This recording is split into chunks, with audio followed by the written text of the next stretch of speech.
NMMS में मानसिक योग्यता के कुल 90 प्रश्न पूछे जाते हैं एग्जाम में, जिनमें मॉडल पेपर के 55 प्रश्नों का हल हम पिछले वीडियोज में कर चुके हैं।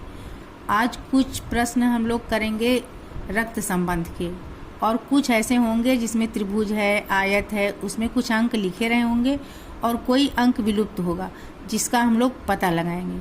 आइए देखते हैं एग्जाम्पल्स के द्वारा। निम्नलिखित प्रश्नों में सही रक्त संबंध का विकल्प पहचानिए।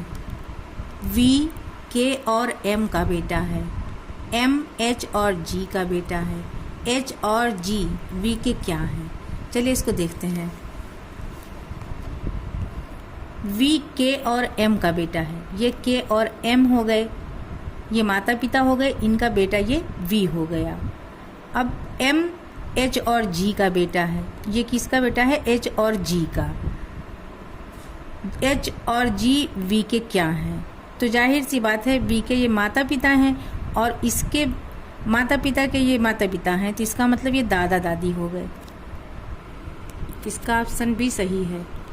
नेक्स्ट क्वेश्चन, F T की माता है, T W की बहन है।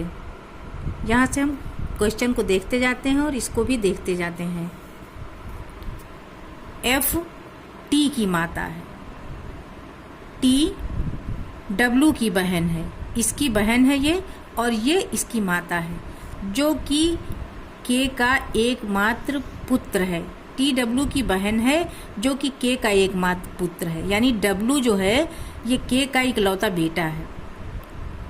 I K का भाई है, K का भाई ये I है। W की माता K से किस प्रकार संबंधित है? अब जब ये T और W भाई बहन है तो जो T की माता है वही W की भी माता होगी, और K अगर पिता है W का तो वो T का भी पिता होगा।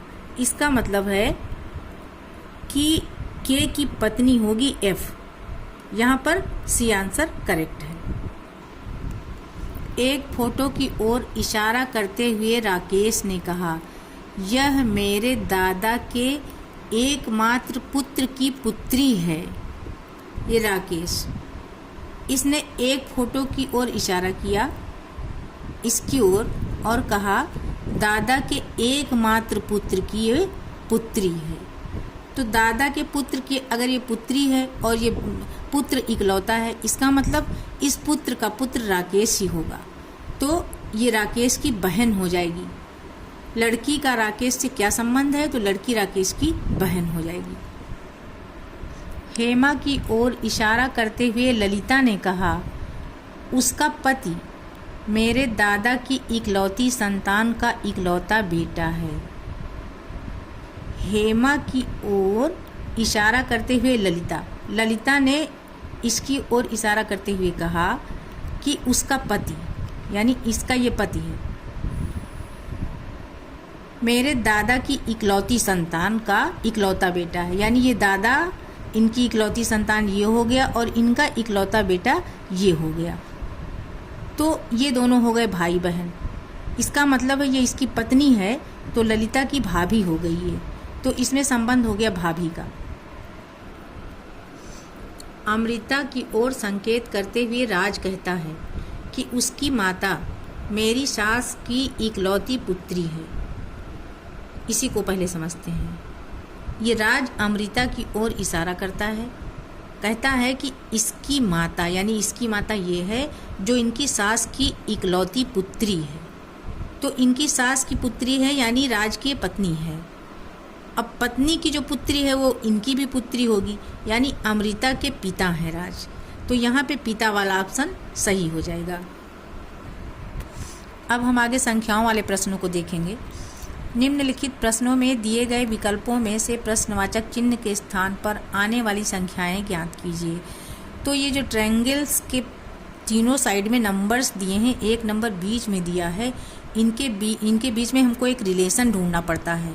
तो यहाँ पर जब हम देखते हैं तो हमको समझ आ रहा है कि 5 का स्क्वायर प्लस 3 का स्क्वायर करते हैं और फिर इस साइड वाला ये जो 4 है इसका स्क्वायर माइनस कर देते हैं, तो हमको बीच का नंबर मिल जाता है। देखिए 5 स्क्वायर प्लस 3 स्क्वायर, जब हमने सम किया 25 और 25 में से हमें 4 4 जा 16 माइनस कर देना है। जब माइनस किया तो आ गया 18, यानी यही वाला फार्मूला अब हम दूसरे वाले में लगा के चेक करते हैं। 7 का स्क्वायर प्लस 5 का स्क्वायर माइनस इस साइड का 3 का स्क्वायर, 49 प्लस 25 माइनस 9 किया तो 65 आ गया। अब यही रिलेशन हमको थर्ड वाले ट्रायंगल में लगा करके क्वेश्चन मार्क का नंबर हमें खोज लेना है। तो यहाँ पर 9 स्क्वायर प्लस 6 स्क्वायर करेंगे और माइनस ये वाला 3 स्क्वायर करेंगे, तो ये आ गया 81 प्लस 36 माइनस 9। इसका सॉल्यूशन किया तो आ गया 108। इसका डी ऑप्शन सही हो गया। नेक्स्ट क्वेश्चन हम देखते हैं। वैसे ही ट्रायंगल्स बने हैं, अब इनमें नंबर्स अलग अलग हैं, उनके बीच में फिर हमें रिलेशन फाइंड करना होगा। तो जब हम ध्यान से देख रहे हैं तो इसमें हम क्या पा रहे हैं कि ये 8 और 4 इनका सम जो है उसको थर्ड साइड से मल्टीप्लाई कर रहे हैं, तो हमको 36 मिल रहा है। तो 8 और 4 हो गया 12, 12 3 36, ये देखिए मिल गया। अब ऐसे ही दूसरे वाले में जोड़ेंगे 7 और 9, 7 और 9 जोड़ा और उसके बाद ये 16 और 6 से मल्टीप्लाई हो जाएगा, 16 6 96, ये आ गया। अब हम थर्ड वाला देखते हैं। 10 11 जोड़ा 4 से मल्टीप्लाई कर दिया तो आ गया हमारा 84। यहाँ पे 84 सही हो जाएगा, ए वाला सही है इसका। नेक्स्ट क्वेश्चन वो भी उसी टाइप का है, खाली थोड़ा सा रूल डिफरेंट लगेगा इसमें। हमने देखा पहले वाले को पहले, इसी में देखा कौन सा रूल लग रहा। तो तीनों जो नंबर्स हैं बाहर के इनको मल्टीप्लाई कर दिया तो हमको अंदर वाला नंबर मिल गया। 3 गुणा 4 गुणा 7, 3 चौक 12, 12 सत्ते 84, 84 हमारा बीच में लिखा हुआ है। दूसरे में देख रहे हैं 5 3 15 दूनी 30, यहाँ 30 है। अगले में ऐसे ही कर लेंगे 7 दूनी 14, 14 पंजे 70 और इसका 70 वाला आंसर ये सी सही हो जाएगा। अब आगे हमारा बना हुआ है रेक्टेंगल या स्क्वायर, जो भी शेप इसको समझिए। तो इसमें हमने जब नंबर्स देखे तो बीच वाली रो जो है इसमें 11 के मल्टीपल हैं, ये एकदम अलग है। और किनारे वाले में अगर इधर 27 है तो नंबर का सीक्वेंस बदल दिया, यहाँ 72 कर दिया, यहाँ 54 है यहाँ 45 कर दिया, 36 है 63 कर दिया, यहाँ 31 है यहाँ 13 कर दिया, 19 है 91 कर दिया, तो यहाँ 18 है तो मानी बात यहाँ 81 कर देंगे। तो इसका ए वाला 81 सही हो गया। नेक्स्ट क्वेश्चन हम देखते हैं, वो भी इसी टाइप का क्वेश्चन है। यहाँ पे थोड़ा सा अलग रूल लग रहा है। इसमें इन्होंने क्या किया है कि शुरू के 3 नंबर्स हैं ना 2 5 8, इनको सम कर लिया और उसमें +2 और ऐड किया। देखिए इसको जैसे करना है 2 5 8 और इसी में 2 और ऐड कर दिया, तो 5 2 7, 7 2 9, 9 8 17, 17 3 51, इससे 1 माइनस कर दिया तो ये 50 यहाँ है। दूसरे में करते हैं 4 7 9, तो 7 3 10 11 9 20 हो गया, 20 में 2 जोड़ा 22 हो गया, ये 22 और 22 3 66, 66 में से 1 माइनस कर दिया, देखिए 65 आ गया। अब इसमें वही करेंगे, इसमें भी हम जोड़ेंगे सबका, 3 3 6, 6 8 14, 2 16, 16 3 48, 48 में से 1 निकाला, ये 47 आ गया। अब यही रूल हम इसमें लगा लेंगे, 8 1 9 और 9 4 13। अब 13 में 2 जोड़ेंगे 15, 15 को 3 से मल्टीप्लाई किया 45 आ गया, 45 से 1 निकाल दिया, यहाँ 44 फील हो जाएगा। इसका सी पार्ट 44 सही हो गया। 3 सेंटीमीटर भुजा वाले किसी घन को 1 सेंटीमीटर भुजा वाले घनों में विभाजित किया जाता है, तो छोटे घन प्राप्त करने के लिए इसे कुल कितनी बार काटना होगा। पहले इसको हम चित्र के द्वारा समझ लेते हैं। मान लीजिए ये कोई हमने घन बना लिया है, अब इसमें 1 सेंटीमीटर के घन प्राप्त करने हैं हमको। इसका मतलब हर साइड में हमको 3 घन दिखेंगे, ये वाले इस तरीके से। अब यहाँ कटने की बात है, तो पहले हम इसको मान लीजिए बेड़ा बेड़ा काट रहे हैं, तो 1 कट ये लगेगा पूरा और 1 ये वाला कट पूरा लगेगा। फिर ऊपर से जब हम काटेंगे तो 1 कट ये, 1 ये, 1 ये, 1 ये, तब जाके सारे घन अलग हो पाएंगे। तो यहाँ देखिए हमने 1 2 3 4 5 6 कट लगाया, तब जाके सारे घन अलग हो गए। अब इसको हम फार्मूला से भी कर सकते हैं।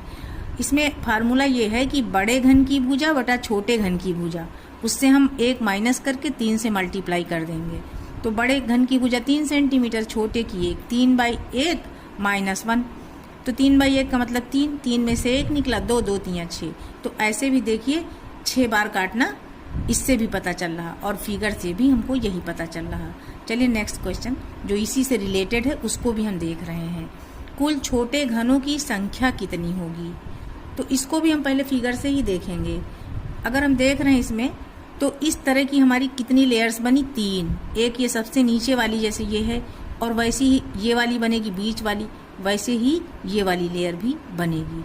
अब ऊपर वाली लेयर जैसे ये दिख रही है ना, ये वाली इतनी, इसी तरह की 3 लेयर हैं। इसको हमने अलग भी करके बनाया, ना भी बनाते तो यहाँ से भी दिख रहा है। तो एक लेयर में 3 दूनी 6 3 9 क्यूब हमारे हैं, 9 घन 1 सेंटीमीटर भुजा वाले।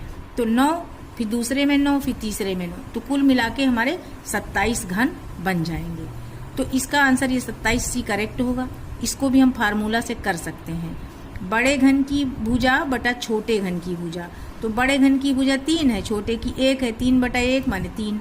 अब इसका जब हम क्यूब करेंगे तो 3 3 9 3 27, तब भी हमारा आंसर 27 आ गया, तो ये सही हो गया। अब हम आगे का क्वेश्चन देखते हैं। घन की प्रत्येक भुजा कितने भागों में विभक्त होगी? तो यहाँ देखिए ये घन है, इसकी भुजा ये 1 भाग, ये 2 भाग, ये 3 भाग, तो प्रत्येक भुजा में 3 भाग हो रहे हैं। फिगर से ही क्लियर है, तो इसका आंसर 3 हो गया। अब एक पासे से रिलेटेड क्वेश्चन है। नीचे पासे के एक प्रारूप को दर्शाया गया है। इस पासे में अंक 2 के विपरीत फलक पर कौन सा अंक होगा? ये पासा ऐसे ही रैंडम ले लिया गया है। तो इसमें 1 2 और 6 3 अंक दिखाए हैं, 3 साइड दिखा रहे हैं, और 3 साइड ही छिपी होंगी। इसका मतलब जो अंक हमारे छूटे हैं वही उसमें हो सकते हैं। छूटा हमारा कौन सा है? 3 4 और 5। तो इसका मतलब 2 के पीछे या तो 3 होगा, या तो 4, या तो 5। तो इसका डी आंसर करेक्ट हो जाएगा। नेक्स्ट क्वेश्चन भी ट्रायंगल से ही रिलेटेड है। वैसे ही देखिए ये ट्रायंगल बना है, बाहर की जो तीनों साइड पे नंबर लिखे हैं उनका रिलेशन बीच वाले नंबर से हमें मैच करना है। तो इसमें हमने देखा कि 2 साइड पहले सम की गई हैं, 5 + 3 को सम कर लिया है, जो आया उसको 5 से गुणा कर दिया है। तो 5 3 8, 8 5 40, तो इसमें 40 लिखा है। सेकेंड को भी देखते हैं, 8 7 जोड़ा, 8 7 15, 15 छक्का 90। अब ऐसे ही हमें थर्ड में देख लेना है, 9 और 7 को हम जोड़ रहे हैं, तो ये 16 हो गया। और गुणा किससे करेंगे? 7 से। 16 7 112, तो इसका ये भी 112 वाला सही है। आज के लिए इतना ही, अब मिलेंगे नेक्स्ट वीडियो में। Thank you.